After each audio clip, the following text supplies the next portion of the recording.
I think maybe we start with the misconception that your application starts when you decide to start looking at the schools. It starts probably for most people around when their undergraduate starts. And it's when you are an undergrad, if you're thinking maybe you want to go take master's work, go on for graduate school, go seek out experiences, right? Join a research lab, do an independent study if you don't have, research labs at your university. Get employment in the area. And the thing is, even if it's not directly in the field, go have some experience so you understand research. You want something on your application to make you stand out a little bit. Yeah, I would add to that, Ben, especially as an undergraduate, befriend your faculty. And remember that every faculty member at some point was a scared, wide-eyed freshman themselves. And the resources and experiences that the faculty have, not just in their wealth of knowledge and research activity in their discipline, but just that they've been through all of this before. And so they're wonderful to help consider things like crafting your statement of intent and your resume and recommendations and all of those types of things. And I suspect most, if not all, faculty love the opportunity to help mentor a student as they're considering graduate school. And again, this is all just general advice. None of this, like if you miss out on an opportunity, it's not a death sentence, right?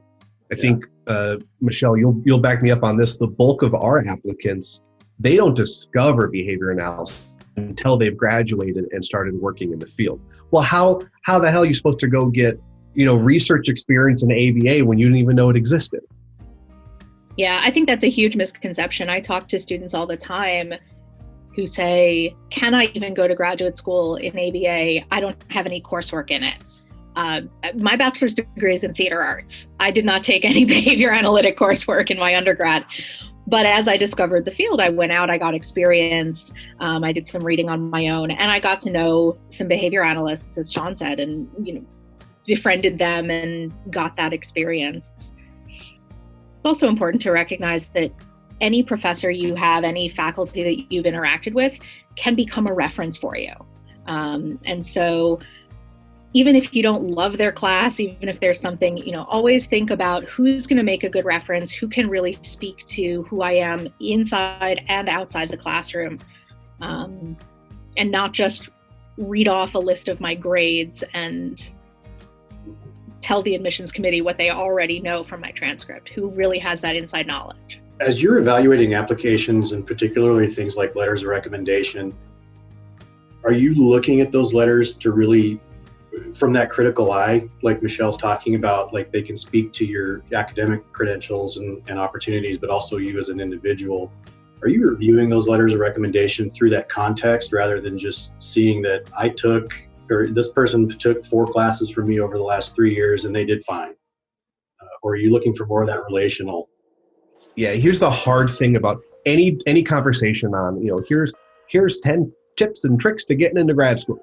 If you want to know how to get into grad school, you can survey 10 mentors and you'll get 12 different paths to grad school, right? Everyone's got a different story, a different technique. And well, what I did, and I don't care what you did, I'm me. I need to know what I need to do.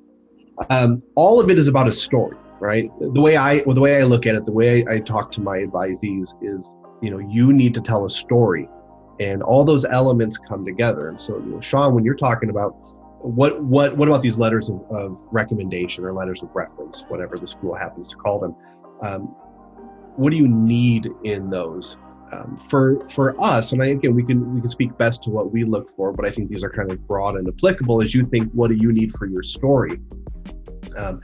As we are an applied school, right, looking for applied behavior analysts, I want to know that you've got what it takes to go succeed in the applied world. So if you have any experience, I want to see a letter from someone who can say, this person can handle the job. They are professional, they're courteous. Tell me about your ability to succeed in practice, because that's where you're going to go when you graduate. I also want to know how you do academically, because that's where I'm going to interact with you the most, right? And so the advice I give is look for writers who will tell different pieces of your story to give the committee the best well-rounded picture of who you are. Yeah, I would add to that. There's very few opportunities in the standard application to distinguish yourself, to really pull yourself out of just the numbers and the grades and the GPA. You can do that in your personal statement or your letter of intent, whatever the school calls it, and you can do it through those references, and who you choose, who you ask to write on your behalf, and what they're able to speak to gives us a picture of who this person is as a well-rounded individual. And that could be classroom professors, it could be mentors in summer programs or outside lab work. It could be someone who isn't necessarily primarily an academic reference, but has that understanding of your professionalism or your ability to take initiative or your ability to work through a tough situation. That's where we get a picture of who you are. Another thing too is when you're thinking about, be careful who the letter writer is. While certain people you might value more, you got to look at it from the committee standpoint. So if you're working at a clinic and you've got the owner of the clinic who isn't a behavior analyst, right? But they run the clinic because they are good at nonprofits or whatever it happens to be. They're an advocate. They might be the owner, but they can't judge your ability to succeed in a behavior analytic program. Now, if you've got a supervisor who is board certified, that person has been through a master's program. They can say they're in a better position to judge, I've been through a master's program, I sat for the exam, I think this person has what it takes, right? And so being thoughtful in who you're selecting to tell that part of your story. That felt targeted. I had the owner of my agency write me a letter of recommendation, but I also had a BCBA for my clinic write a letter of recommendation, and also one of my ABA professors from undergrad. So yeah, I feel like I got a little bit of everyone in there, but I also had, I asked one of my more direct supervisors, because at least for my master's application, the BCBA that I asked for the doctorate program wasn't working directly with me very often. So I asked one of my other supervisors, but she actually just bumped it up to Jay, the owner of my clinic. So I think sometimes there can also be, I don't know if it's just my clinic or if other people experience this too, but sometimes within your company, the people who are with you every day may not have the authority to write those letters. I don't know how that works exactly, but that was kind of surprising to me. I had something similar. So when I was in when I was an undergraduate applying for graduate schools, the professor that I went through one of my undergraduate classes for couldn't write it and had to be written by someone above them. And it was super interesting because I had actually never had a class outside, and I've shaken the hands and like met briefly, but I actually never had a class there. So structures can be different, I guess, sometimes. But I know that supervisor was working, I know that my professor was working closely with the person who ended up writing it to kind of communicate what it was. I will say, as you're looking at who to invite and when to invite people, recognize that faculty are being asked to write dozens of these things. I've seen professors write over 100 letters every application cycle. So approach them early, get on the list, and then really provide as much information as possible to make their job easy.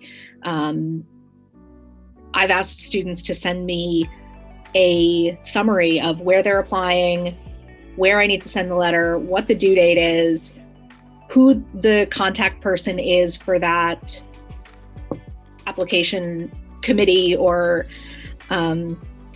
review committee, and send me a copy of your personal statement, send me your transcript so that I can reference some of those things and really present you in the most complete light.